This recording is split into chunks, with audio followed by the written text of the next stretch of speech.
என்னுடைய வாழ்க்கையை நான் வாழ்றேன். நான் மண்ணை சாப்பிட முடியுமா? நான் பிசினஸ் செய்யறேன். அதில் யாரையாச்சும் அடிச்சு பிடுங்கன்னா, மிரட்டுன்னா, உங்களுடைய பணத்தை வாங்கன்னா, இந்த பணத்தை வாங்கன்னா, என்னுடைய தொழில் நான் செய்யறேன், என்னுடைய விவசாயம் நான் செய்யறேன், என்னுடைய அரசியல் நான் செய்யறேன். இதுல எதை தவறாக நீங்கள் பார்க்கின்றீர்கள்? நான் எங்கிருந்து சாப்பிடுவேன்? என் குழந்தைங்களுக்கு எங்கிருந்து ஃபீஸ் கட்டுவேன்? எதை செய்தாலும் நியாயமான முறையில் செய்ய வேண்டும் என்று நினைக்கின்றேன். என்னை எந்த தொழிலும் செய்ய வேண்டாம் கையை கட்டி போட்டுவிட்டு உட்கார வச்சீங்கன்னா நான் எங்கிருந்து சாப்பிடுவேன்? நாளை காலையில் எங்கிருந்து நான் சட்டை போடுவேன்? எங்கிருந்து நான் அரசியல் பண்ணுவேன்? என் காருக்கு நான் டீசல் எங்கிருந்து போடுவேன்? அதனால எல்லா வேலைகளும் நான் செய்யறேன். செய்யக்கூடிய வேலைகள்ல தவறு நீங்க சொல்லுங்க. ஆனா இந்த கம்பெனி ஆரம்பிச்சீங்க, இந்த கம்பெனில தவறு இருக்கு சொல்லுங்க. இந்த கம்பெனி இன்கம் டாக்ஸ் கட்டல சொல்லுங்க. இந்த கம்பெனில ஜிஎஸ்டி கட்டல சொல்லுங்க. அதனால நான் எந்த தொழிலுமே செய்யக்கூடாது என்று சொல்வதற்கு யாருக்கு இங்க உரிமை இருக்கு? நான் செய்யக்கூடிய தொழில யாருக்கு பாதிப்பு இருக்கு?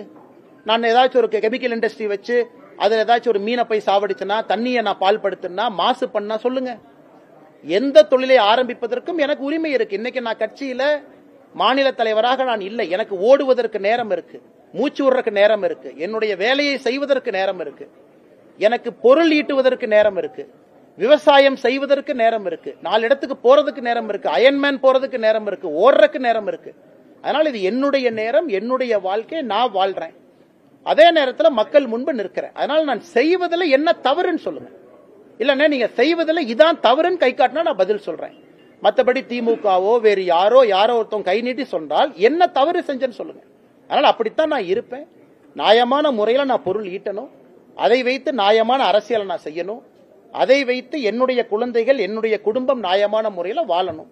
என்னுடைய மனைவி வேலைக்கு போறாங்க, என்ன தவறு? வேலைக்கு அவங்க வாழ்க்கை அவங்க வாழ்றாங்க, அவங்க வேலைக்கு போறாங்க. நான் தொழில் செய்யற என்ன தவறு? அதனால எதுவுமே செய்யக்கூடாதுன்னா வீட்டுல கையை கட்டி கொண்டு வாயை பொத்தி கொண்டு சும்மா நான் உட்கார்ந்து இருக்க முடியுமாண்ணா? நீங்களும் தொழில் பண்றீங்க. நான் 10 பேர்த்த சொல்றேன், ஆமா நான் ஸ்டாக் மார்க்கெட் இன்வெஸ்ட் பண்றேன், நீங்களும் போடுங்கன்னு சொல்றேன். கையில 1000 ரூபாய் இருக்கா, 10,000 இருக்கா, 25,000 இருக்கா? நானும் படிச்சிருக்கேன், இன்ஜினியரிங் படிச்சிருக்கேன், MBA படிச்சிருக்கேன், தலை சிறந்த பல்கலைக்கழகத்தில் படிச்சிருக்கேன். நான் ஸ்டாக் மார்க்கெட்ல போடக்கூடாதா? போடணும், நீங்களும் போடுங்க. இன்னைக்கு இளைஞர்கள் நானே 10 பேர்த்த சொல்றேன், ஸ்டார்ட் அப் பண்ணுங்க, தொழில் பண்ணுங்க, நல்லா சம்பாதிங்க, ஆரோக்கியமா சம்பாதிங்கன்னு சொல்லிட்டு நான் செய்யக்கூடாதா? அதையே நானும் செய்கின்றேன். 4 பேர்த்த விவசாயம் பண்ணுங்கன்னு சொல்றேன், அதே விவசாயத்தை நானும் பண்றேன். அதனால எதை செய்தாலும் கூட சொன்னாலும் கூட நான் செய்வதை மட்டும்தான் மக்களிடம் சொல்றேன். நான் சொல்றதை மட்டும்தான் நான் செய்யறேன். அதனால பத்திரிகை நண்பர்கள் யாராவது அண்ணே இதுல தவறு இருக்குன்னு சுட்டி காட்டுங்க. தவறு இருக்காது. அப்படி எனக்கு தெரியாம யாராச்சும் தவறு செய்திருந்தாலும் கூட திருத்திக் கொள்கின்றோம். ஆனா இதனால மாசு பால் பெற்றுச்சு, இப்படி ஆயிருச்சு, அப்படி ஆயிருச்சுன்னு சொல்லுங்க. அரசுக்கு வரி கட்டுறதுல தவறிட்டேன்னு சொல்லுங்க. நீங்க செய்யக்கூடிய தொழில தர்மம் இல்லைன்னு சொல்லுங்க. நான் செய்யக்கூடிய எல்லா தொழிலும் தர்மம் இருக்கிறது. உப்பு போட்டு சாப்பிட்றவன் நானு. தவறு இருந்தால் சுட்டி காட்டுங்கள். தொழிலே செய்யக்கூடாதுன்னா என்னன்னே நியாயம்? நான் என்ன சாராய கம்பெனி அண்ணே நடத்துறேன்? சாராய கம்பெனி அண்ணே நடத்துறேன்? நான் தொழில் செஞ்சா தானே நான் சாப்பிட முடியும். இங்க வீட்டுல டீசல் போட்டு காலைல உங்களுக்கு வர்றாங்க, எனக்கு நீங்க 3000 ரூபாய் செலவுண்ணா. இன்னைக்கு இப்ப பிளைட்டை பிடிச்சி நான் கோவாக்கு போகணும். கோவா மாநிலத்தினுடைய SIR அதுக்கு நான் தான் பொறுப்பு. லட்சதீப் மாநிலத்துக்கு நான் பொறுப்பு. கேரளா மாநிலத்துக்கு பொறுப்பு. லட்சதீப்புக்கு போயிட்டு வந்தீங்கன்னா பிளைட் டிக்கெட் 60,000 ரூபாய் ஆகும். யார் எனக்கு கொடுப்பா? கட்சியிலிருந்து நான் வாங்க மாட்டேன். 1 ரூபா கூட கட்சியிலிருந்து வாங்கியது கிடையாது. இன்னைக்கு கோவா பிளைட் டிக்கெட் போட்டு போறேன். பணம் யாரு கொடுப்பாங்கண்ணா? யாரு கொடுப்பாங்க? ரோட்ல உட்காந்து பிச்சை எடுக்க முடியுமா? கோயம்புத்தூருக்கு வெளியே, கோகுலம் பார்க் ஹோட்டலுக்கு வெளியே, அண்ணே நான் பாரதிய ஜனதா கட்சியில் இருக்கேன், நான் கோவா மாநிலத்துக்கு பொறுப்பாளர், ஒரு 10 ரூபாய் பிச்சை போடுங்கன்னு சொல்ல முடியுமா? நான் தொழில் செஞ்சுதான் ஆகணும். என் குடும்பத்தை நான் வாழ வச்சுதான் ஆகணும். குழந்தைங்களுக்கு ஃபீஸ் எங்கிருந்து கட்டுவேன்? நான் பாரதிய ஜனதா கட்சி தலைவராக இருக்கேன், 4 பேர் பணம் கொடுங்க அண்ணா. நீங்க புரிஞ்சுக்கண்ணா, இதெல்லாம் என்னுடைய அடிப்படை வேலை. கட்சியில வேலை செய்தாலும் கூட இங்க வந்திருக்கிற ஒருத்தருக்குமே விவசாயி அன்னைக்கு வந்திருக்கிறாங்க, மாசம் ஒரு நாளைக்கு 2000 ரூபாய் செலவாகும் இல்ல? அதை போய் உங்க பாக்கெட்ல பிடுங்குறனா? தவறான நபர்கிட்ட கை நீட்டுறனா? ஏன் தொழில் செய்து நான் சம்பாதித்து என் வாழ்க்கையை வாழ வேண்டும் என்று நினைக்கின்றேன். பெருமையா அதை வாழுவேன், பெருமையா தொழில் செய்வேன், பெருமையா அரசுக்கு வரி கட்டுவேன். அதைத்தான் ஒரு இளைஞனுக்கு சொல்றேன்.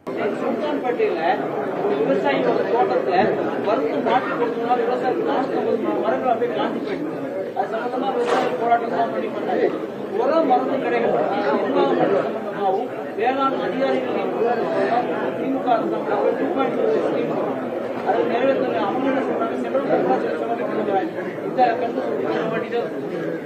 இன்னைக்கு விவசாயத்தை பொறுத்த வரைக்கும் நம்ம எல்லோருக்குமே தெரிஞ்ச ஒரு விஷயம். ஒரு மாவட்டத்திற்கு JD அக்ரிகல்ச்சர் ஒருத்தர் இருக்கிறார், ஜாயிண்ட் டைரக்டர் அக்ரிகல்ச்சர். அதான் மாவட்டத்தில் ஒரு விவசாயம் சம்பந்தப்பட்ட அரசு பொறுப்புல உயர் அதிகாரி. அவர் எல்லா மாவட்டத்திலும் என்ன வேலை செய்யறாருன்னு நீங்களே பாருங்க, பத்திரிகை நண்பர்கள் பாருங்க. விவசாயத்தை தவிர எல்லா வேலைகளும் செய்வாங்க. எல்லா இன்சார்ஜும் அவங்களுக்கு கொடுத்திருப்பாங்க. அவர்கள் யாருக்கும் கூட எதையும் போய் மேற்பார்வையிடுவதற்கோ பார்ப்பதற்கோ வேலை இல்லை. ஆனால் இன்னைக்கு தமிழகத்தை பொறுத்தவரை நான் சும்மா அரசு அந்த மாதிரிலாம் சொல்ல விரும்பலீங்கன்னா, இன்னைக்கு விவசாயத்திற்கு முன்னுரிமை கொடுப்பதற்கான வாய்ப்புகள் இல்லை. ஜேடி அக்ரிகல்ச்சர் பல இடத்துல டாஸ்மார்க் கோ இன்சார்ஜாக கூட இருக்கிறாங்க. பல எல்லா இடத்திலும் நடந்துகிட்டு தான் இருக்கு, நடக்க ஆரம்பித்திருக்கிறது. இது இப்ப மட்டும் இல்லை, எப்பொழுதும் நடக்குது. அதனால் இதற்கு ஆட்சியாளர்கள் மனசுல விவசாயத்தை முன்னுரிமைப்படுத்த வேண்டும் என்கின்ற எண்ணம் வரணும். உதாரணத்துக்கு பாரத பிரதமர் நரேந்திர மோடி அவர்கள் வருகின்ற 19ஆம் தேதி கோயம்புத்தூருக்கு நேரடியா வர்றாங்க. தென்னிந்தியா இயற்கை விவசாயிகள் சம்மேளனம் இங்க நடக்க இருக்கிறது. அதெல்லாம் நம்முடைய விவசாய பெருமக்களை சந்திக்கிறாங்க. 5000த்திற்கும் மேற்பட்ட இயற்கை விவசாயம் செய்யக்கூடிய இளைஞர்களை சந்திக்கிறாங்க. தென்னிந்தியாவில் பணி செய்யக்கூடிய 50 சயின்டிஸ்ட் விஞ்ஞானிகளை சந்திக்கிறாங்க. காரணம், இன்னைக்கு இந்தியாவை பொறுத்தவரை இயற்கை விவசாயம் என்பது காலத்தினுடைய கட்டாயம். இயற்கை விவசாயம் காலத்தினுடைய கட்டாயம். மண்ணில் இருக்கக்கூடிய கார்பன் கண்டென்ட் என்பது 0.5% கீழே போக ஆரம்பித்திருக்கிறது. 0.5% கீழே கார்பன் கண்டென்ட் மண்ணில் போயிருச்சுன்னா அந்த மண்ணை பொறுத்தவரை அது மலடுத்தன்மை அந்த மண்ணுக்கு வந்துடும். எதுவுமே இங்க விளைவிக்க முடியாது. ஒரு மண்ணுக்கு குறைந்தபட்சம் 4.5% கார்பன் கண்டென்ட் இருந்தால் மட்டும்தான் இங்கே விவசாயம் செய்ய முடியும். இன்னைக்கு தமிழகத்தில் டிஎன்ஏயு சமீபத்தில் நடத்திருக்கக்கூடிய ஆய்வறிக்கை பார்த்தீங்கன்னா 7 ஜோன்லயுமே சராசரியாக கார்பன் கண்டென்ட் 0.5 கீழே போயிருக்கு. அதனால இதெல்லாம் இன்னைக்கு தலையாய பிரச்சனை. நம்ம பிக்ஸ் பண்ணி ஆகணும். நாடு மாடுகளை ஊக்குவிக்கணும். அதிகமா சப்சிடி கொடுக்கணும். விவசாய பெருமக்கள் இன்னைக்கு ஒரு காங்கேய மாடு வாங்குறாங்கன்னா 3 லிட்டர் பால் கறக்க முடியுது. அது அவங்க 40 ரூபாய்க்கு போய் சொசைட்டில ஊத்தி அதன் மூலமாக மாட்டை அவங்களால பராமரிக்க கூட முடியாது. இன்னைக்கு அரசுகள் சப்சிடி கொடுத்து மாடு வாங்கி கொடுக்கணும். ஒரு விவசாயிக்குமே இன்னைக்கு பொறுத்தவரை 80%, 90% மானியம் கொடுக்கணும். மாடு வந்தா மட்டும்தான் கார்பன் கண்டென்ட் பிக்ஸ் ஆகும். அதனால நிறைய விஷயங்கள் பேசுவாங்கன்னா அதுல அண்ணன் சொல்வது குறிப்பாக ஏதோ ஒரு பகுதியில் உரத்துல பிரச்சனையாக நடந்திருக்குன்னு. இதற்கெல்லாம் அடிப்படை விவசாயத்தை பிக்ஸ் பண்ணிக்கிட்டே வரணும். அதனாலதான் நம்முடைய விவசாயத்துறை அமைச்சர் திரு சிவராஜ் சிங் சௌஹான் அவர்களும் கோயம்புத்தூரை தேர்ந்தெடுத்தாங்க. இந்தியாவில் இருக்கக்கூடிய எல்லா மாநிலத்தினுடைய விவசாய அமைச்சர்களை கூப்பிட்டு காட்டன் ப்ரொடக்டிவிட்டி, பருத்தியினுடைய உற்பத்தி திறனை அதிகரிப்பதற்கான மீட்டிங் இங்க தான் நடந்தது. அதிலே நாம் புரிந்து கொள்ள வேண்டும், பிரதமர் அவர்கள் நேரத்தை ஒதுக்கி கோயம்புத்தூர் இதுக்கு மட்டும் வர்றாங்க. வேற எந்த நிகழ்ச்சி இல்லை, கட்சி நிகழ்ச்சி இல்லை, பாரதிய ஜனதா கட்சியோட நிகழ்ச்சி கூட இல்ல. பிரதமர் கொடுத்திருக்கக்கூடிய அந்த 2.5 மணி நேரம் 3 மணி நேரமும் விவசாயிகளுக்காக கொடுத்திருக்கிறாங்க. அதற்காக மட்டும் தென்னிந்தியா வந்துட்டு ஐயா நம்மாழ்வார் அவர்கள் பேர்ல இந்த நிகழ்ச்சி நடக்க இருக்கிறது. அதனால அடிப்படையிலிருந்து பிரச்சனையை பிக்ஸ் பண்ணணும் அப்படிங்கறத இன்னைக்கு நம்ம மீட்டிங்ல பேசின முக்கியமான விஷயம் கூட. கேளுங்க அண்ணா, நான் விவசாய பிரச்சனைக்கு வர்றேன். ஃபர்ஸ்ட் ஜெனரல் பிரச்சனை பேசி வந்துடுறேன்.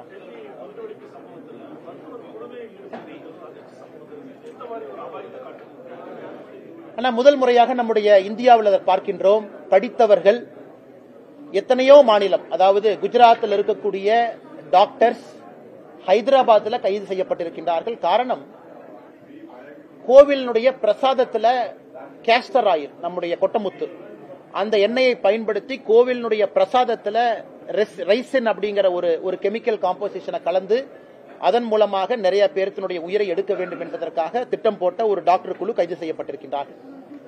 அப்புறம் குஜராத், ஜம்மு அண்ட் காஷ்மீர், ஹரியானா, டெல்லி, உத்தரப்பிரதேஷ், இந்த 5 மாநிலம் சம்பந்தப்பட்ட ஒரு பெரிய டாக்டர் குழு சம்பந்தப்பட்டிருக்கின்றார்கள். அல்ஃபலா யூனிவர்சிட்டியினுடைய டாக்டர்கள் நிறைய பேர் சம்பந்தப்பட்டிருக்கிறாங்க. அதனால இது அதிர்ச்சி தான். கைது செய்யப்பட்டிருக்கக்கூடியவர்கள் மீடியாவில் நீங்க கருத்து சொல்லியிருக்கிறீங்க.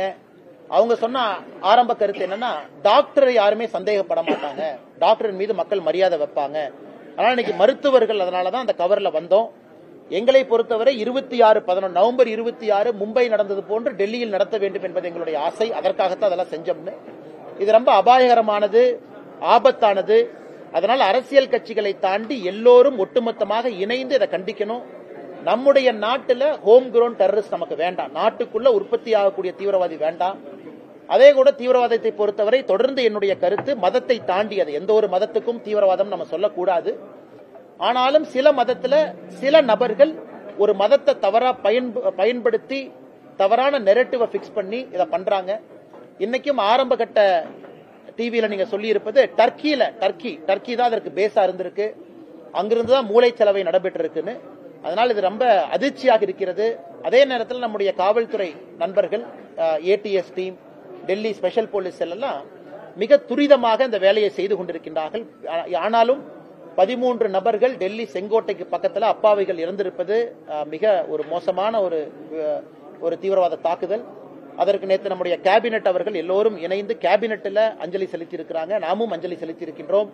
அதனால இந்தியால இது போன்றதெல்லாம் கோவில் பிரசாதத்துல கலக்கணும் அப்படின்னு ஒரு டீம், நாங்க மும்பை மாதிரி ஒரு அட்டாக் டெல்லியில் நடத்தணும் அப்படின்னு திட்டமிட்ட ஒரு டீம், இது யாராக இருந்தாலும் கூட ஒரு மாநிலம் தாண்டி 5 மாநிலத்தில் அந்த நெட்வொர்க் இருக்கு. அதனால் எல்லா அரசியல் கட்சிகளும் சித்தாந்தத்தை தாண்டி ஒன்றாக இணைந்து அடிப்படையில் வேரிலிருந்து இதை பிடுங்கி எறிய வேண்டிய காலகட்டம் என்று நாங்கள் பார்க்கின்றோம்.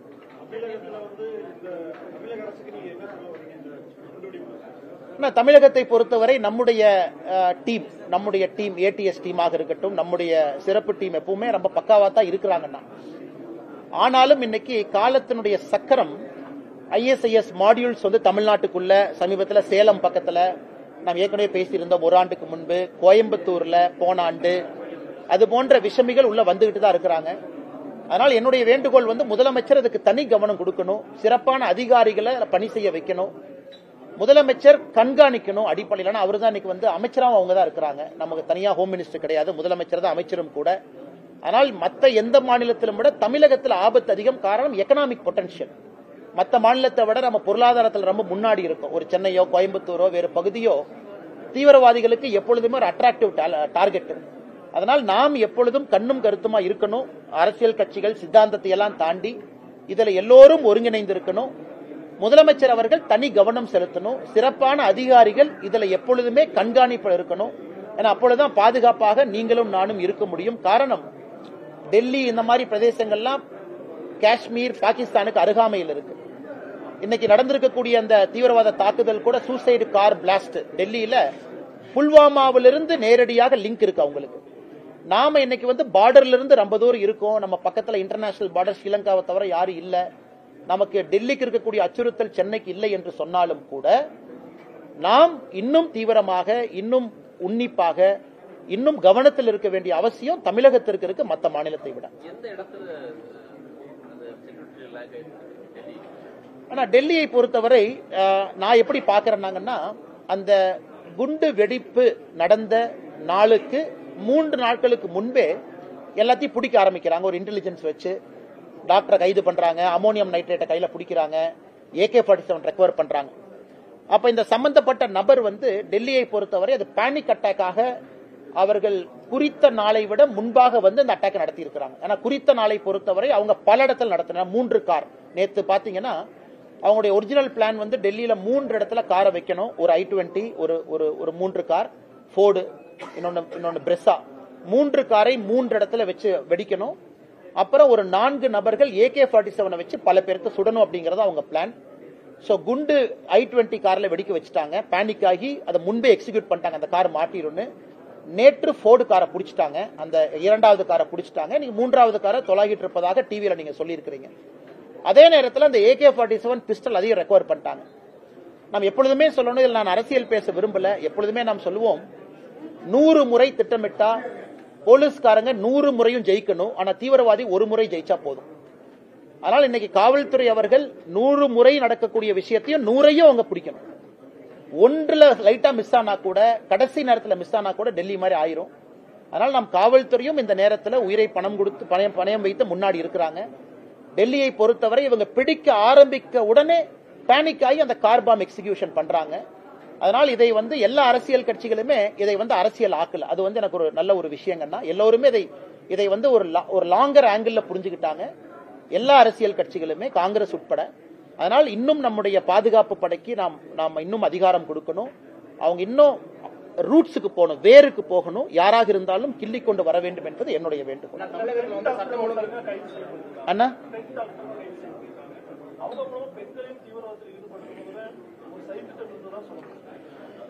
ஏற்கனவே நான் சொன்னது போல முதல் முறையாக பெண் டாக்டர்கள் நம்ம பாக்குறோம். ஆனா பெண் டாக்டரை பத்தி பேசுறவர்கள் என்ன சொல்றாங்கன்னா, ரொம்ப நல்ல லேடி தான், ஒரு 10 ஆண்டுகள் 5 ஆண்டுகளுக்கு முன்பு வரை நல்லா தான் இருந்தாங்க. அப்புறம் டெலிகிராம் குரூப்ல எல்லாம் வேற வேற பிரீச்சர்ஸ், வெளியூர்ல குறிப்பா டர்க்கியை சார்ந்த சில பிரீச்சர்ஸ் எல்லாம் அவங்கள பிரீச் பண்ணி மூளை செலவை செய்து இதை ஆயுதத்தை கையில் எடுக்க வைத்திருக்கிறாங்கன்னு. அது நமக்கு இன்னைக்கு வந்து என்னுடைய அன்பான வேண்டுகோள், நம்முடைய எந்த மதமாக இருந்தாலும், மதத்தினுடைய தலைவர்கள் இஸ்லாம் மதமாக இருந்தாலும் கூட, மதத்தினுடைய பெரியவர்கள், தலைவர்கள், மசூதியினுடைய பொறுப்பாளர்கள் அவங்கெல்லாம் அதை பேச ஆரம்பிக்கணும். காரணம், மதத்தை பற்றி இன்னும் ஆழமா பேசணும். யாராவது லோன் வுல்ஃப்ம்பாங்க, லோன் வுல்ஃப் அட்டாக்ம்பாங்க, யாராவது ஒரு தனி மனிதன் ஒரு மதத்தை தவறாக புரிந்து கொண்டு அந்த மதத்தினுடைய பேர்ல நான் அட்டாக் பண்ணணும்னு நினைச்சா கூட அந்த மதத்தினுடைய பெரியவர்கள் அவங்க தான் ஃபர்ஸ்ட் லைன் ஆஃப் டிஃபென்ஸ். அவங்க இதெல்லாம் கொஞ்சம் சீரியஸா கையில் எடுக்கணும், பேசணும். எல்லா மதத்துக்கிடையே ஒரு ஒற்றுமையை விதைக்கணும், அது ரொம்ப முக்கியம். எல்லா மதத்துக்கிடையில ஒரு சகோதரத்தன்மையை விதைக்கணும், அதுவும் நாம் செய்ய வேண்டிய வேலை. அரசியல் கட்சிகள் இருக்கலாம், சித்தாந்தங்கள் இருக்கலாம், சண்டை போடலாம், அது வேற. ஆனா மதத்தினுடைய தலைவர்கள் அதையெல்லாம் தாண்டி ஒருங்கிணைந்து பணியாற்றணும். ஏன்னா அப்பதான் அந்த லோன் வுல்ஃப் அட்டாக்கை தடுக்க முடியும். இது அமெரிக்கா போன்ற பகுதியில பாத்தீங்கன்னா அது வேற மாதிரி ரேடிக்கல் இதா இருக்கு, ஓக்கு ஒரு மாதிரி ரேடிக்கலா போகுது. யூரோப்ல வேற மாதிரி இருக்கு. இன்னைக்கு இந்தியால முதலாக இது பாக்குறோம். குறிப்பாக டெல்லி தலைநகர்ல 10 ஆண்டுகளுக்கு பின்பு நடந்திருக்கக்கூடிய முதல் தாக்குதல் இது. அதுவும் படித்த ஒரு நபர், அதுவும் ஜம்மு அண்ட் காஷ்மீருக்கு நேரடியாக சம்பந்தம் இல்லாம வெளியே ஒரு ஆள் எக்ஸிக்யூட் பண்ணி சப்போர்ட் அங்கிருந்து கொடுக்கப்பட்டிருப்பது. எப்பவுமே தீவிரவாதிகள் பாத்தீங்கன்னா ஒரு மாநிலத்திலிருந்து வெளியே வருவாங்க. அதனால் நிச்சயமாக செக்யூரிட்டி லீடர்ஸ் இதெல்லாம் பார்ப்பாங்க, நடவடிக்கை எடுப்பார்கள் என்று நம்புவோம். தமிழகத்தில் சட்ட ஒழுங்கு வந்து எப்படி இருக்குன்னா கோயிலுக்குள்ளேயே போய் 2 பேர் வெட்டுறாங்க, போலீஸ் குவார்டர்ஸ்லயே போய் உள்ள வெட்டி வராங்க. சட்டம் ஒழுங்கு அண்ணா இன்னைக்கு புரியலீங்கண்ணா. நானும் பல இடத்துல வந்து பல விஷயமா அதை சொல்லி பார்த்துட்டேங்கண்ணா. அதனால தமிழகத்தை பொறுத்தவரை இன்று அதே காவல்துறை தான், அதே அதிகாரிகள் தான், அதே நபர்கள் தான் இருக்கிறாங்க. ஆனாலும் குற்றங்கள் நடந்துகிட்டு இருக்கு. நடக்கக்கூடிய ஒரு குற்றமே சமூக வலைதளத்தில் டிவியில் இன்னைக்கு ஹைலைட் ஆகுது. அதனால இன்னைக்கு சமூகமாக நாம் இதை பார்க்க வேண்டிய கட்டாயம் நமக்கு இருக்கு. ஏன்னா இன்னைக்கு ஆட்சியாளர்களை பொறுத்தவரை நாம் ஒரு பக்கம் குற்றம் சுமத்திக்கிட்டு தான் இருக்கோம். அது என்னை பொறுத்தவரை சரிதான். ஏன்னா எப்பொழுதுமே நாம் செய்வதுதான், ஆட்சியாளர்கள் தான் காவல்துறை கையில வச்சிருக்கிறாங்க, நடவடிக்கை எடுக்கணும். அதே நேரத்தில் சமூக விரோதம் என்பது சமுதாயத்தில் இன்னைக்கு அதிகமாகிட்டு இருக்கு. அது என்னன்னு எனக்கு தெரியலீங்கன்னா, ஒரு பக்கம் கஞ்சா புழக்கம் அதிகம், இன்னொரு பக்கம் கோர்ட்டு கொஞ்சம் இன்னெஃபிஷியன்டா இருக்கிறாங்க, தண்டனை வருவதற்கான வாய்ப்புகள் குறைவா இருக்கு. மூன்றாவது குற்றம் செய்தவர்களே திரும்பி வந்து செய்யறாங்க. எனக்கு கோயம்புத்தூர்ல அந்த கேஸ் உதாரணமா எடுத்துக்கங்க. 3 நபர்கள் வர்றாங்க, இன்னொரு மாவட்டத்தை சார்ந்தவர்கள், படிக்கக்கூடிய குழந்தைகள், காரு, அது ஒரு அனானிமஸ் இடத்துல நிக்குது, அருவாலை வச்சு காட்டுறாங்க. சோ இதுக்கெல்லாம் ஒரு தைரியம் எங்கிருந்து வருதுங்கண்ணா? அதனால இன்னைக்கு சமூகமாக நாம இதை பார்க்கணும். நாம இன்னைக்கு மைக் இருக்கு, அரசியல்வாதியா பேசிட்டு போறோம் அப்படிங்கிறது ஒரு பக்கங்கண்ணா. அது ஒரு பக்கம் இருந்தாலும் கூட சமூகமாக நம்ம சிந்திக்கணும். இன்னைக்கு வந்து வயலன்ஸ் வந்து குளோரிஃபை பண்றோம், படத்துல குளோரிஃபை பண்றோம், ஜாதிய சில படத்துல குளோரிஃபை பண்றோம், வயலன்ஸை குளோரிஃபை பண்றோம். அதை நம்ம ஸ்டாப் பண்ணுங்கன்னா ஸ்கூல்ல கொஞ்சம் இன்னுமே கொஞ்சம் ஸ்ட்ரிக்டா மாரல் சயின்ஸ் லெசனை கொண்டு வரணும். ஏன்னா நிறைய சமூக விரோதிகள் இன்னைக்கு தைரியமா வர்றாங்க. அதனால அடிப்படையில் எல்லோருக்கும் கடமை இருக்கு. ஒரு முறையும் காவல்துறையின் மீது கை நீட்டி குற்றம் சுமத்துவதை விட இன்னைக்கு எல்லோருக்கும் அந்த கடமை இருக்கு, அதை செய்யணும். குறிப்பாக திமுக அரசை பொறுத்தவரை 5 ஆண்டுகள்ல 4.5 ஆண்டுகள்ல அது எல்லோருக்குமே தெரிந்ததுதான். அவர்களுடைய வேலையை அவர்கள் சிறப்பாக செய்திருக்கணும். காவல்துறையை பொறுத்தவரை பெரிய கோட்டை விட்டிருக்கின்றார்கள் என்பது எல்லோருக்கும் தெரியும். ஆனாலும் காவல்துறை அதிகாரிகள் தங்கள் கடமையை செய்யலாமே. ஏன்னா அருவாடுத்து டெம்பிள்குள்ள போறதுக்கும் ஒரு ஆட்சியாளருக்கும் என்னென்ன சம்பந்தம்? ஒரு அருவாள் எடுத்துக்கிட்டு யாரோ போறாங்க அப்படின்னா பேசிக் அங்க போலீசிங்ல ஃபெயில் ஆயிருக்கு, நைட் ரவுண்ட்ஸ் எங்கேயோ ஃபெயில் ஆயிருக்கு, அந்த ரவுடிகள் பெரேட் நடத்துறதுல ஃபெயில் ஆயிருக்கு, ஸ்டேஷன் கூப்பிட்டு ரவுடி ரெஜிஸ்டர் பண்றதுல ஃபெயில் ஆயிருக்கு. அதனால சில காரணங்கள் அரசியல் நம்ம நேரடியா சொல்லலாம், கையை கட்டிட்டீங்க உள்ள விடலின். ஆனா இன்னைக்கு நடக்கக்கூடிய எத்தனையோ காரணங்கள் பேசிக் போலீசிங்ல ஃபெயிலியரா இருக்கு. இப்ப கோயம்புத்தூரை பொறுத்தவரை அது பேசிக் போலீசிங் ஃபெயிலியர். அந்த இடத்துக்கு காவல்துறை ஏன் ரோந்து போகல? 40 ஆண்டுகளாக அது பிரச்சனைக்குரிய பாதை, அது முள்ளும் புதருமா இருக்கக்கூடிய பாதை. யாருமே அங்க போக மாட்டாங்க. பிக் பாக்கெட் அடிக்கிறவங்க இருக்கிறாங்க, கஞ்சா விற்கிறவங்க இருக்கிறாங்க. தெரிஞ்ச இடத்துல காவல்துறை எப்படி அதை கோட்டை விடலாம்? அந்த ஏரியாவுடைய போலீஸ் இன்ஸ்பெக்டரோ நைட் பீட்டோ ஏன் அங்க போகல? 10 மணிக்கு ஒருக்கா, 1 மணிக்கு ஒருக்கா, 3 மணிக்கு ஒருக்கா அவங்க போகணுமே, ஏன் போகல? இதெல்லாம் அடிப்படை கேள்விகள். அதனால் காவல்துறையும் உள்ள தன்னை பார்த்து கொண்டு தங்களிடம் இருக்கக்கூடிய தவறுகளை திருத்திக்கணும். அரசியல்வாதிகள் ஆட்சியில் இருக்கிறவங்க இன்னும் சுதந்திரத்தை கொடுக்கணும். குறிப்பாக திராவிட முன்னேற்ற கழக அரசுல நம்முடைய முதலமைச்சர் அவர்களே காவல்துறை அமைச்சரா இருக்கிறாங்க. அவர் இன்னும் சிறப்பாக இதை கையாள வேண்டிய கட்டாயம் முதலமைச்சருக்கு இருக்கு. இதையெல்லாம் செய்ய வேண்டும் என்பது எங்களுடைய கோரிக்கை மட்டுமல்ல, எதிர்பார்ப்பு மட்டுமல்ல, வேண்டுகோள் மட்டுமல்ல, தமிழக மக்களுடைய குரலை நாங்கள் வெளியே சொல்லுகின்றோம்.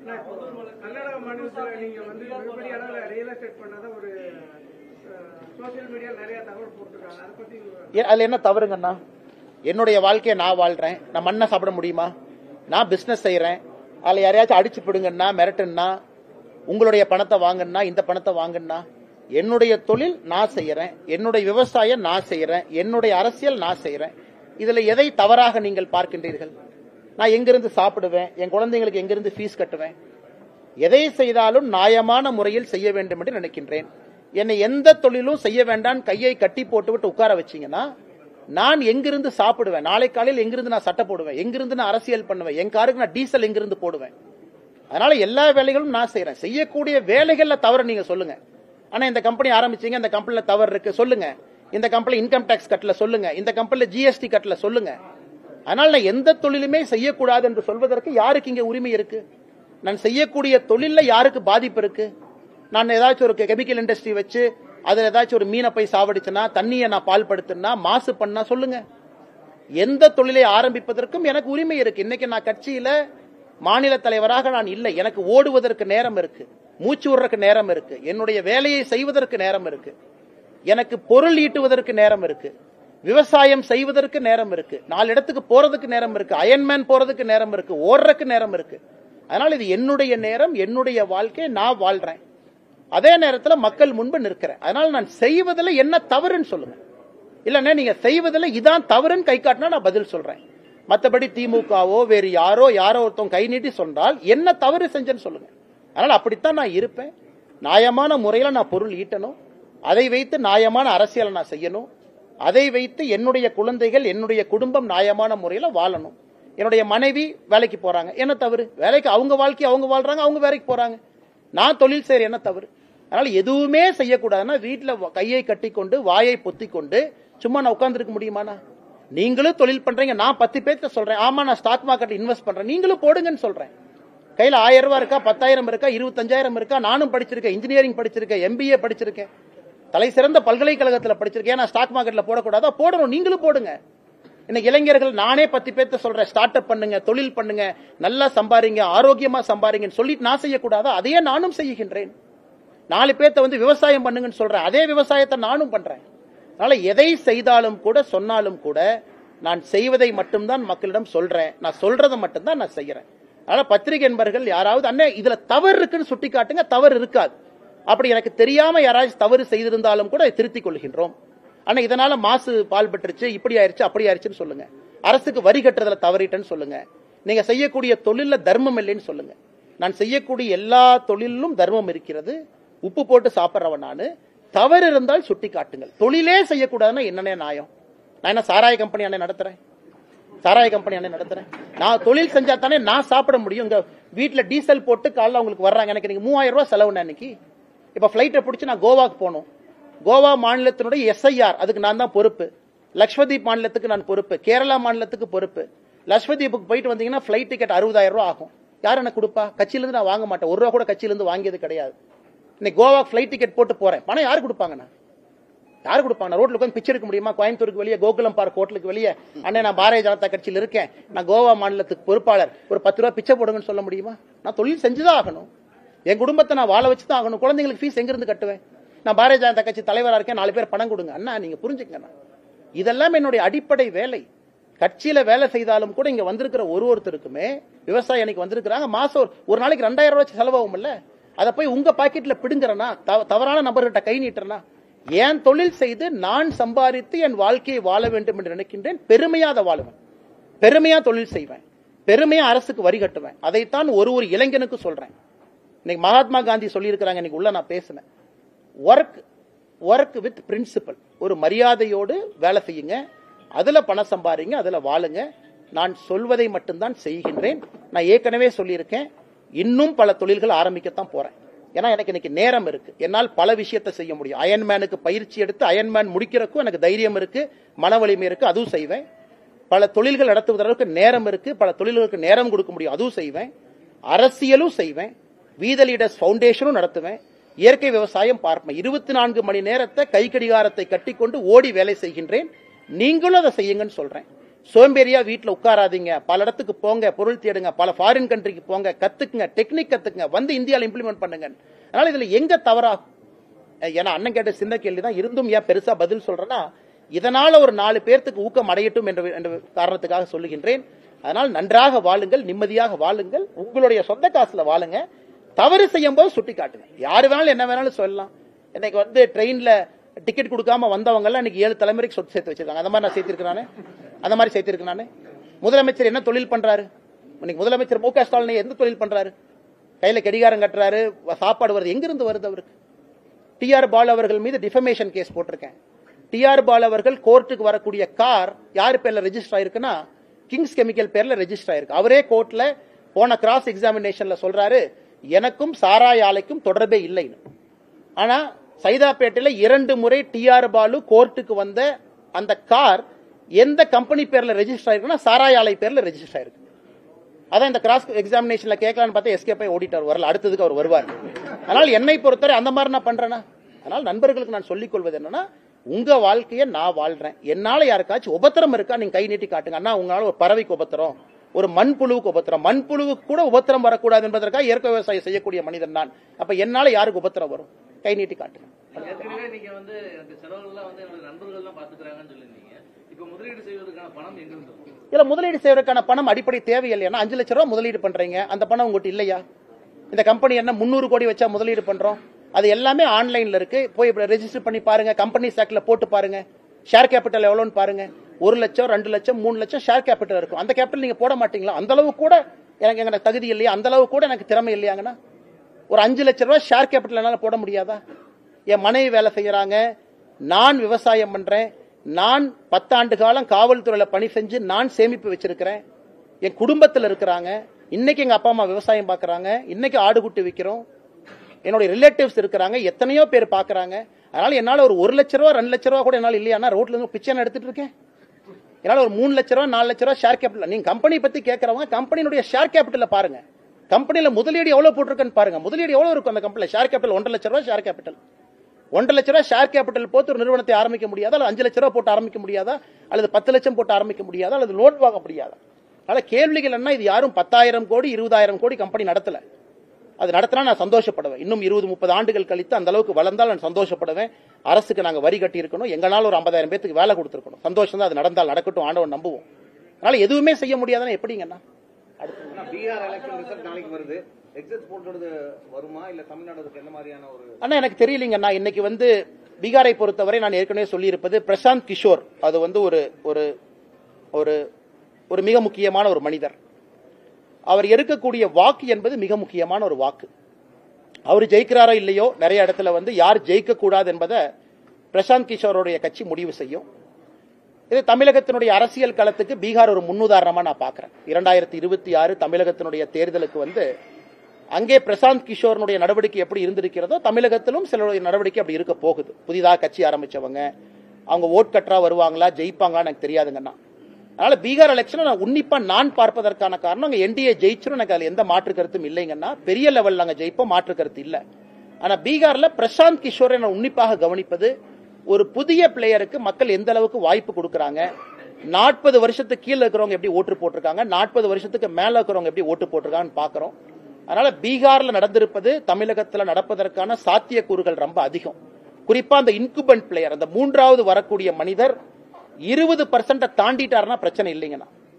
அந்த 3வதாக இருக்கக்கூடிய ஒரு கட்சி 20% தாண்டாம 20%க்குள்ள இருக்கிறாங்கன்னா அந்த கட்சி வெற்றி வாய்ப்பை அந்த கட்சி உறுதி செய்யும். யாரு ஜெயிக்கிறாங்க யாரு தோக்குறாங்க, நம்பர் 1 நம்பர் 2க்கு இம்பார்ட்டன்ஸ் இருக்காது. நம்பர் 3 முடிவு பண்ணுவார் யார் நம்பர் 1 நம்பர் 2. அது பீகார்ல இருந்து நம்ம கிடைக்கக்கூடிய முதல் படிப்பனை, அதை பார்க்கணும். இரண்டாவது, பீகார்ல கிட்டத்தட்ட கடந்த 20 ஆண்டுகள்ல 18 ஆண்டுகள் நிதிஷ்குமார் அவர்கள் முதலமைச்சராக இருக்கிறாங்க. ஆனால் இன்னைக்கு மறுபடியும் என்டிஏக்கு வாய்ப்பு வரும் பொழுது மக்கள் எந்த அளவுக்கு ஒரு லீடர்ஷிப்பின் மீது நம்பிக்கை வைத்திருக்கின்றார்கள் என்பது இரண்டாவது நான் பார்க்கக்கூடிய விஷயம். மூன்றாவது, பாரதிய ஜனதா கட்சி இன்னைக்கு வந்திருக்கக்கூடிய எக்ஸிட் போலை பார்க்கும் பொழுது ஒரு சரித்திரமாக பீகாரில் அதிகப்படியான எம்எல்ஏக்களை பாரதிய ஜனதா கட்சி வெல்ல இருக்கிறது. இன்னைக்கு எக்ஸிட் போல பார்க்கும் பொழுது இதுவரை எத்தனை எம்எல்ஏக்களை பாரதிய ஜனதா கட்சி வென்றிருக்கிறதோ அதை தாண்டி வெல்லும். அது பாரதிய ஜனதா கட்சியினுடைய வளர்ச்சி பீகார்ல. அதனால இந்த மூன்றையும் நாளைக்கு நான் உன்னிப்பா 14ஆம் தேதி ரிசல்ட் வரும்போது நான் பார்க்க போறேன். இந்த ஃபார்ம்ல வந்து சில குளறுபடிகள் இருக்கு. உதாரணத்துக்கு இப்போ என்னோட ஃபார்ம் நான் ஃபில் பண்ணேன்னா என்னோட அப்பா அம்மா வந்து 2002ல எந்த பூத்துல போட்டாங்க, எந்த இடத்துல போட்டாங்க, அந்த இதெல்லாம் டீட்டெயில் கேட்கறாங்க. அது வந்து பெரும்பாலான கண்டுபிடிக்க சிரமம். ஏன்னா பெற்றோர் நல்ல கேள்விங்கன்னா, இதை நான் பொதுவான கேள்விங்கிறனால நான் பதில் சொல்றேங்கன்னா, அண்ணா இன்னைக்கு நம்முடைய ஸ்பெஷல் இன்டென்சிவ் ரோல், அதாவது தீவிர வாக்காளர் திருத்தம், இந்த படிவம் வந்து நிறைய கன்ஃபியூஷன் இருக்குங்கன்னா, இல்லைன்னு நான் சொல்லல. அது ஆன்லைன்ல ஏகப்பட்ட கன்ஃபியூஷன். அதை வந்து நம்முடைய தலைமை தேர்தல் அதிகாரி உடனடியாக ரெக்டிஃபை பண்ணும் ஆன்லைன்ல. ஆஃப்லைனை பொறுத்த வரைக்கும் இன்னைக்கு கண்டிப்பா வீட்டில் இருக்கக்கூடிய பெரியவர்கள், தாய்மார்கள், இளைஞர்கள் யாராக இருந்தாலும் 2002 எஸ்ஐஆர்ல உதாரணத்துக்கு நான் இல்லை, என் பேர் அதுல இல்ல. ஏன்னா அப்ப எனக்கு 18 வயசு பூர்த்தி ஆகலிங்கன்னா என் பெயர் என் தொகுதியில இல்ல. இப்ப நான் என்ன செய்யணும்? நான் புதுசா ஒரு ஃபார்மை கொடுக்கணும். என் பேர் 2002 இல்ல அப்படிங்கிறவங்க புதுசா ஒரு ஃபார்ம் 6 கொடுக்கணும். நான் வாக்காளர், என்னை இணைச்சுக்குங்க. இந்த பாருங்க 13 ஐடி கார்டு இருக்கு, அதுல ஏதாச்சும் ஐடி கார்டு நான் கொடுக்கற பாருங்க. எங்க அப்பா 2002 ஃபார்ம்ல இருந்தாரு, எங்க அம்மா 2002 ஃபார்ம்ல இருந்தாங்க, அவங்க அப்படி காட்டணும். இப்ப நீங்க சொல்ற மாதிரி 2002 இருந்தேன், ஆனா ஒரே குழப்பமா இருக்கு, மாத்தி மாத்தி போட்டு வச்சிருக்காங்க. நான் வீடு மாறிட்டேன், தொகுதி மாறிட்டேன், பூத்து மாறிட்டேன் நீங்க சொன்னீங்கன்னா, உங்க வீட்டுக்கு வர்ற பூத் லெவல் ஆபீசர் BLO அரசாங்க அதிகாரி கையில 2002 புக் இருக்கும், 2002 ஓட்டர் லிஸ்ட் இருக்கும். அதுல தயவு செய்து அதை பாருங்க. நீங்க வெறும் போட்டோ மட்டும் ஒட்டினா போதும். போட்டோ ஒட்டிட்டு 2002 லிஸ்ட்ல உங்க பேர் எங்க இருக்கு பிரிண்ட் ஆயிருக்கும். உங்களுக்கு எந்த பயமும் வேண்டாம். அது BLA பொறுப்பு. நீங்க அதெல்லாம் அது உங்க வேலையே கிடையாது. அது வீட்டுக்கு வரக்கூடிய BLO பொறுப்பு.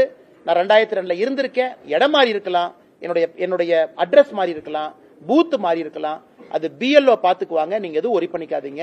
ஆனாலும் அந்த எனுமரேஷன் ஃபார்மை ஃபில் பண்ணி கையொப்பமோ கையெழுத்தோ போட வேண்டிய கடமை உங்களுக்கு இருக்கு.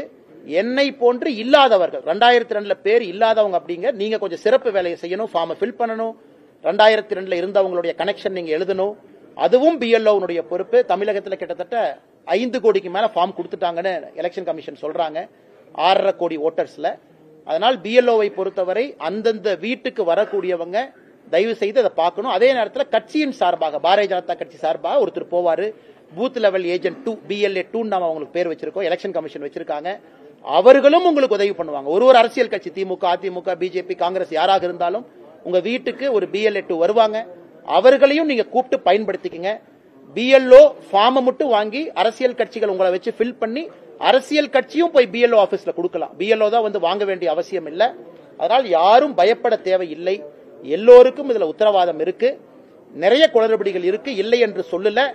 ஆனா BLO பொறுப்பு 2002 இருந்தாலும் சரி, இல்லை என்றாலும் சரி, நீங்க ஃபார்மை மட்டும் ஃபில் பண்ணி கொடுங்க. கரெக்ஷன், அந்த இடம், அட்ரஸ் அதெல்லாம் அவங்க பாத்துக்குவாங்க. 18 வருஷமா BJP நிதிஷ்குமார் வந்து ஆளுட்டு இருக்காரு, அவங்களுடைய கட்சி அலையன்ஸ்ல BJP இருந்திருக்கு. ஆனா அவ்வளவு லாங் பீரியட் ஆட்சி பண்ணிருந்தாலும் கூட அங்க இருக்க பெரிய டெவலப்மெண்ட் இல்லாம இருக்குங்களா? ஏன்னா அங்க நிறைய இளைஞர்கள் கூலி வேலைக்காக தமிழ்நாட்டுக்கு வந்துருக்காங்க. தெரியலங்கண்ணா, இது ரொம்ப ஒரு டைசி கேள்விங்கண்ணா. அதாவது நிதிஷ்குமார் அவருடைய காலகட்டத்தில் பீகார் வளர்ந்துருக்குன்னா வளர்ந்துருக்கு, அதுல எந்த மாற்று கருத்தும் இல்லை. ரோடு முதல்ல இருந்ததை விட அதிகமாயிருக்கு, ஹாஸ்பிட்டல் அதிகமாயிருக்கு, ஸ்கூல்ல டிராப் அவுட் ரேட் குறைஞ்சிருக்கு, அதிக பேர் வந்து இன்னைக்கு வந்து கிராஜுவேட்ஸா மாறி இருக்கிறாங்க, எம்ப்ளாயபிலிட்டி அதிகமாயிருக்கு. இல்லையுமே சொல்லிங்கண்ணா. பட் எப்பொழுதுமே நாம் ஒன்றை புரிந்து கொள்ள வேண்டும், தமிழ்நாடு வளர்ந்திருந்தாலும் ஏன் தமிழ்நாட்டில இருந்து அமெரிக்காவுக்கு போறாங்க? அப்ப தமிழ்நாடு வளரலன்னு அர்த்தமா? இல்ல சொல்றேன், அதேதான் சொல்றேன். அதனால மக்கள் எப்பொழுதும் பெட்டர் ஆப்பர்ச்சுனிட்டி இருந்தா போகத்தான் செய்வாங்க, அதை நாம் தடுக்க முடியாது. இப்ப பீகார்ல எனக்கு 400 ரூபாய் 500 ரூபாய் தினக்கூலி கொடுக்குறாங்க, தமிழகத்துல 800 ரூபாய் கொடுக்குறாங்க, வர்றதுக்கு ஆளுங்க இருக்காங்க. அதனால அது ஒரு பேராமீட்டரா கருத முடியாதுங்கன்னா, தமிழ்நாட்டில் இருக்கே நல்லா இருக்க இருந்தும் சான் பிரான்சிஸ்கோல எனக்கு ஒரு சாப்ட்வேர் வேலை கிடைக்குது, நான் சான் பிரான்சிஸ்கோ போவேன், நிறைய பேர் போறாங்க. அதனால என்னை பொறுத்தவரை பீகார் வளர்ந்திருக்கா? கண்டிப்பா வளர்ந்திருக்கு. தமிழ்நாடு அளவுக்கு வளர்ந்திருக்கா? கண்டிப்பா வளரல, மாற்று கருத்து இல்லை. அதனால் பொறுத்திருப்போம். அந்தந்த மாநிலத்தில் அந்தந்த மக்கள், அந்தந்த அரசியல் கட்சிகள் அவர்களுடைய வேலை அது. அதனால் நிச்சயமாக வருகின்ற காலத்துல இந்தியால மக்கள் எங்கேயும் போகக்கூடாது அப்படிங்கறதும் தவறு. மக்கள் போவாங்க. தமிழ்நாட்டில இருந்து எத்தனையோ பேர் பெங்களூர்ல இருக்காங்க. இன்னைக்கு தமிழ்நாட்டு இளைஞர்கள் சென்னையில சாப்ட்வேர் இன்ஜினியரா இருக்கிறத விட தமிழ்நாட்டு இளைஞர்கள் பெங்களூர்ல சாப்ட்வேர் இன்ஜினியர் அதிகமா இருக்காங்க. இது ஒரு ஸ்டாட்டிஸ்டிக், இது ஒரு டேட்டா.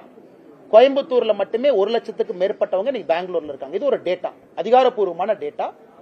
தமிழ்நாட்டில் இருக்கக்கூடிய இளைஞர்கள் தமிழ்நாட்டில் சென்னையில சாப்ட்வேர் கம்பெனி இருக்கிறத விட பெங்களூர்ல அதிகமா இருக்காங்க. அதுக்காக தமிழ்நாடு வளரவில்லை என்கின்ற அர்த்தம் கிடையாது. சீனியர் பொசிஷன் பெங்களூர்ல இருக்கு. தமிழ்நாட்டில் இன்னைக்கு சீனியர் சாப்ட்வேர் பொசிஷன் இல்ல, ப்ராஜெக்ட் மேனேஜர் அதிகமா பெங்களூர்ல இருக்காங்க, அங்க போறாங்க. அதனால் நேரடியாக பேசுவது சரியா இருக்காதுங்கன்னா, ஆனாலும் உங்க கருத்தை நான் ஏத்துக்கிறேன். பீகார் இன்னும் வேகமாக விரைவாக வளர வேண்டும் என்பது எல்லோருடைய ஆசை. விளையாட்டுத்துறை சம்பந்தமா சொல்லுங்க. சொல்லுங்க. ஆமாங்க. தமிழ்நாடுடைய தமிழ்நாடு விளையாட்டை பொறுத்தவரை எப்பொழுதும் சிறந்த ஒரு மாநிலம் தான், எந்த மாற்று கருத்தும் இல்ல. இன்னைக்கு அயன்மேனை பொறுத்தவரை அது கோவால தான் இருக்கு அதிகாரப்பூர்வமாக. இந்தியாவில் ஒரே இடத்துல அது நடத்தப்படுகிறது. என்னுடைய ஆசை தமிழகத்திலும் நடத்தப்பட வேண்டும் என்கின்ற ஆசை. காரணம், நம்மகிட்ட கோஸ்ட் இருக்கு. அங்க பாத்தீங்கன்னா 62 நாட்டில இருந்து வந்திருந்தாங்க. 1400 பேர் பங்கேற்றாலும் கூட 350 பேர் ஃபாரினர்ஸ் வந்திருந்தாங்க. அதனால தமிழ்நாடு அரசும் முயற்சி எடுத்து இது போன்ற நிறைய ஈவெண்ட்டை கொண்டு வரணும். ஒன்று, தமிழ்நாட்டு மக்களுக்கு அது ஒரு பெரிய பிராண்டு. கோவாக்கு எப்படி பிராண்டு கிடைச்சிருக்கோ அது ஒன்றுங்கன்னா. இரண்டாவது, என்னை பொறுத்தவரை அரசியல் வந்த பிறகு என்னுடைய ஃபிட்னஸ் கொஞ்சம் போயிருச்சுங்கன்னா கடந்த 5 ஆண்டுகள்ல. இப்போ நான் ஃபுல்லா ஃபிட்டா இருக்கேன்னு நான் சொல்ல மாட்டேங்கன்னா இது ஒரு முயற்சி, முதல் படி. இந்த அயன்மேன் மூலமாக ஃபிட் ஆகணும், நாம் இன்னும் உடலை தயார்படுத்தணும் அப்படிங்கறக்காக இதுல பங்கேற்று இருக்கேன். இன்னும் அடுத்த 1 ஆண்டு முடியும் பொழுது ஃபுல் அயன்மேன் போகணும். ஃபுல் அயன்மேன்னா இன்னைக்கு 2 கிலோமீட்டர் கடல்ல நீந்துறது 4 கிலோமீட்டரா நீந்தணும். 90 கிலோமீட்டர் சைக்கிளிங், 180 கிலோமீட்டர் சைக்கிளிங் பண்ணணும். 21 கிலோமீட்டர் என்பது 42 கிலோமீட்டரா அது மாறணும். என்னுடைய ஆசை அடுத்த கட்டம் அதுக்கு போகணும். இந்தியால ஃபுல் அயன்மேன் இல்ல, ஐரோப்பிய நாடுகள், அமெரிக்கால இருக்கு.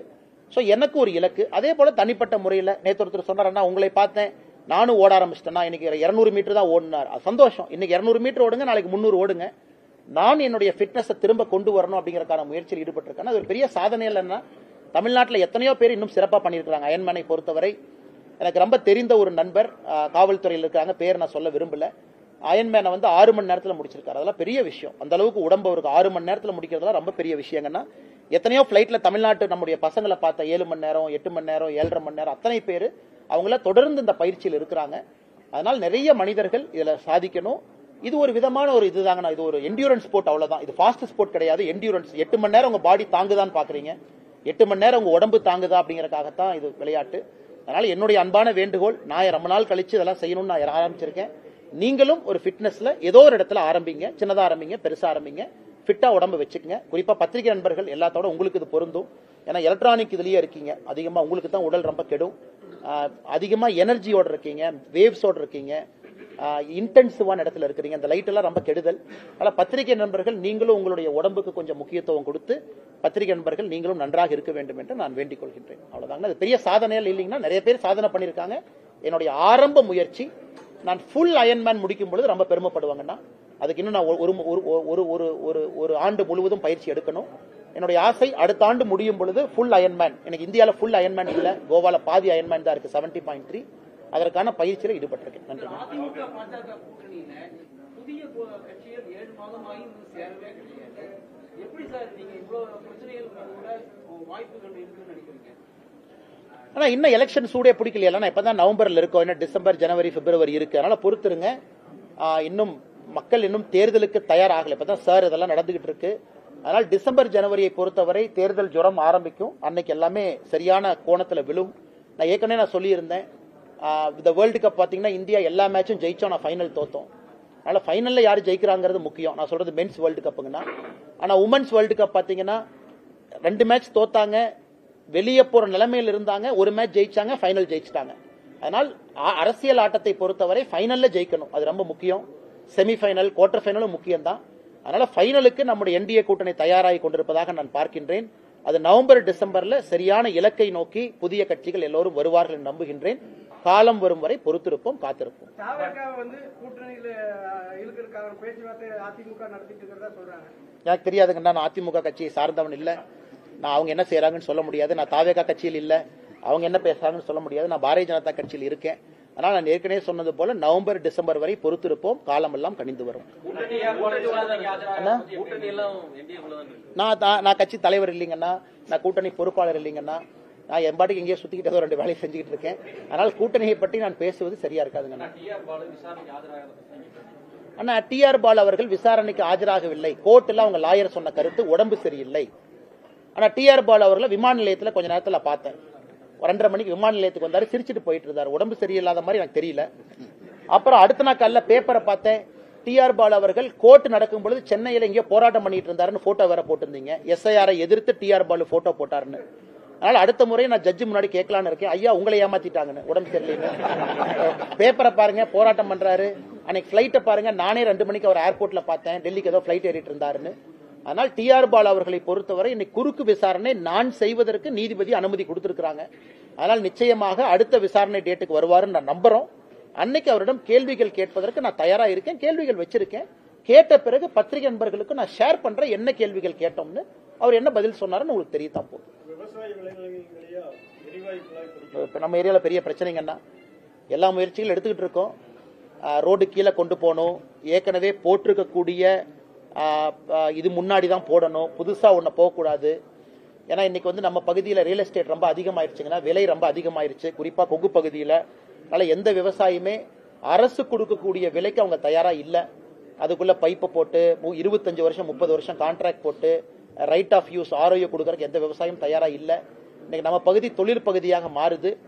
சில இடத்துல பெட்ரோலியத்துறை அமைச்சர் ஏத்துக்கிட்டாங்க, சில இடத்துல அதனுடைய இன்க்ளினேஷனை மாத்தி ரோடு பக்கத்துல கொண்டு வருவதற்கு.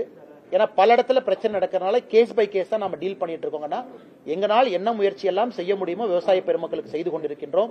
ஏன்னா கொங்கு பகுதியில் இது ரொம்ப பெக்யூலியரான ஒரு ப்ராப்ளம். ரியல் எஸ்டேட் விலை ஏறிடுச்சு, அரசு கொடுக்கக்கூடிய பணம் ரொம்ப குறைவா இருக்கு.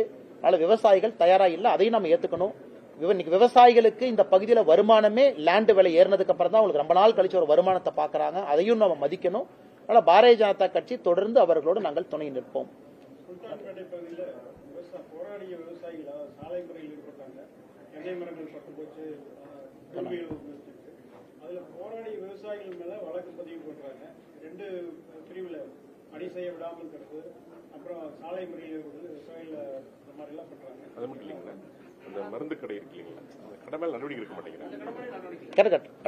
இது நம்ம ஜி.கே. நாகராஜன் இங்க இருக்கிறாங்க, அவர் சம்பந்தமான விஷயத்துல உள்ள இறங்கி இருக்கிறாங்கன்னா அது தவறுதான். ஆனா போராடிய விவசாயிகள் மீது பதிவு செய்த வழக்க முதல்ல வாபஸ் வாங்கணும். இது எப்பொழுதுமே நம்ம குண்டாஸ் திருவண்ணாமலையிலிருந்து பாக்குறோம். அதனால இந்த அரசை பொறுத்தவரை விவசாயிகள் மீது ஒரு மாற்றாந்தாய் மனப்பான்மை இருக்கு. முதல்ல வழக்க வாபஸ் வாங்க. அவங்க பஸ்ஸை உடைச்சாங்களா எரிச்சாங்களா ஒன்றும் பண்ணல, நியாயமானதான் கேட்டாங்க. மருந்து கடையில தரமான மருந்து கொடுக்கல, தவறான இது கொடுத்துருக்காங்க அப்படிங்கறதுக்காக ஒரு போராட்டம். அவங்க மீது நடவடிக்கை எடுங்க. இதையெல்லாம் அரசு செய்யணும். நான் ஏற்கனவே அண்ணனுடைய கேள்விக்கு சொன்ன பதில் கொஞ்சம் லாங் டேர்மா சொன்னாங்கன்னா, இது எதுவுமே செய்யாம விவசாயிகள் மீது வழக்கு போடுவது சரியில்லை. நீங்க சொல்றீங்க, ஆனா மத்திய அரசாங்கம் விவசாயிகளுக்கு கொடுக்கக்கூடிய எல்லா திட்டங்களும் இங்க கடைமடையில் இருக்கிற விவசாயிகளுக்கு போய் வர்றதில்ல. காரணம் அண்ணா ஒரு நிமிஷம்னா, பிஜேபி சார்பா போராட்டம் ஆர்ப்பாட்டம் எங்களால என்ன முடியுமோ ரெப்ரசன்டேஷன் PM கிசான்ல கட் பண்ணிக்கிட்டே இருக்கிறாங்க. 47 லட்சம் இருந்த தமிழ்நாடு விவசாயிகள் இன்னைக்கு PM கிசான்ல 20 லட்சத்துக்கு வந்துட்டாங்க. பாதிக்கு பாதி காணாம். ஏன்னா எல்லா மாநிலமும் சேர்த்துக்கிட்டு இருக்காங்க, தமிழ்நாடு மட்டும் வெட்டிக்கிட்டு இருக்காங்க. ஏன்னா அது உங்களுக்கு தெரியும், கணக்கு என்பது மாநில அரசு மட்டும்தான் கொடுக்கணும். விவசாயம் என்பது மாநில பட்டியலில் இருக்கக்கூடிய விஷயம். தலைகீழா போராடியாச்சு. ஒரு ஆப்ஷன், நெக்ஸ்ட் ஆப்ஷன் என்ன, நேரடியா பிரதமரே தமிழ்நாட்டை பொறுத்தவரை விவசாயத்தை கண்ட்ரோல் எடுத்து பண்றதுதான். அது தவறு. அரசியலமைப்பு சட்டத்தில் உரிமை இல்லை, மாநில அரசு தான் செய்யணும். அதனால எங்களை பொறுத்தவரை குறிப்பாக நம்முடைய ஆட்சியில அவ்வளவு திட்டங்கள் இந்தியா முழுவதும் விவசாயிகள் பயன்பெற்று இருக்கின்றார்கள். தமிழகம் மட்டுமே அந்த அளவுக்கு பயன்பெறலினா முக்கிய காரணம் ஆட்சியாளர்கள் தான். கடந்த 5 ஆண்டுகள்ல அவ்வளவு திட்டம் கொண்டு வந்தும் தமிழ்நாட்டுக்குள்ள என்டர் ஆயிருது போக மாட்டேது. இன்னைக்கு உள்ள பேசணும், விவசாயம் agriculture fund, agriculture infrastructure fund AIF 6000 கோடி ஒதுக்கி இருக்காங்க, 2000 கோடி தான் செலவு பண்ணிருக்காங்க. 1000 கோடி செலவே பண்ணல. மற்ற மாநிலங்கள் செலவு பண்ணிட்டு பணம் கேட்கிறாங்க. அதனால விவசாயத்திற்கு முன்னுரிமை அரசு கொடுக்கணும். JD அக்ரிகல்ச்சர் விவசாயத்துக்கு இருக்கக்கூடிய அதிகாரிகளை விவசாய வேலை மட்டுமே செய்வதற்கு பயன்படுத்தணும். அது செஞ்சாங்கன்னா பல நல்லது நடக்கும். நாங்களும் காத்திருக்கின்றோம். ஆதம் அர்ஜுனாவை திமுக தான் தாவேக கணிப்பிருக்காங்க ஒரு மச்சான் சொல்லியிருக்காரு. அதே மாதிரி விஜய் திமுக தாவேக இடையில போட்டின்னு அடிக்கடி சொல்றாரு. அப்படின்னு யார் சொல்றாங்கன்னா மச்சானா மச்சான் சொல்றாரு, ஆதம் அர்ஜுனா சார்லஸ் மார்டின் தாவேக கணிப்பு அப்படின்னு சார்லஸ் சொல்றாருன்னா சார்லஸ்.